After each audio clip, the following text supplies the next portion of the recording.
Hey everyone, my name is Gabriel Lopez. Today I will be dissecting two news stories regarding California's new executive order that will ban the sales of new gasoline cars after 2035. Both newspapers provide important and relevant information, but their stories are presented differently as each paper focuses on different topics. The governor of California, Gavin Newsom, signed the executive order on the hood of an all-electric red Ford Mustang Mach-E.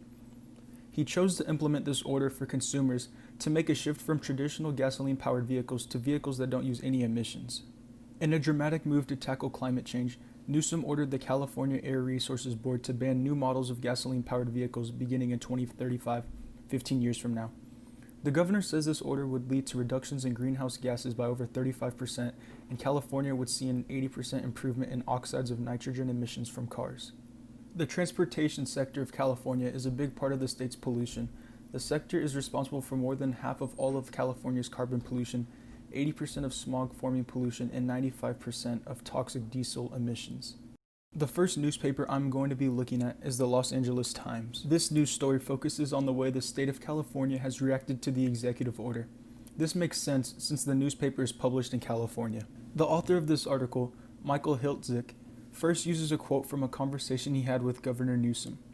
Hiltzik then gives his analysis on the issue, calling President Trump the #1 climate change denier. He then says Trump and his administration, quote, has been rolling back existing emission standards and has revoked California's decades-old authority to set its own rules. The next newspaper I'm going to look at is the Detroit News. In this news story, the authors provide a summary about the order made by Governor Newsom. The authors then offer insight on how motor companies are spending money to create electric vehicles for commercial use. This also makes sense since General Motors and Ford are both based in Detroit. The Detroit News are reporting the same news story as the Los Angeles Times, but are presenting different information to the audience. Both newspapers presented the information differently in order to appeal to their audiences. The news story from the Los Angeles Times provided a summary of Newsom's executive order, but then started to discuss the effects it had on the state of California and their standards. The news story from the Detroit News also provided a summary of Newsom's executive order, but then discussed how it affected the automotive industry and what companies are doing as a result. Both newspapers demonstrated interpretive journalism. The purpose of interpretive journalism is to explain key issues and events and place them in a broader context. In this case, both newspapers took facts and wrote them in a way that would best reach their audience.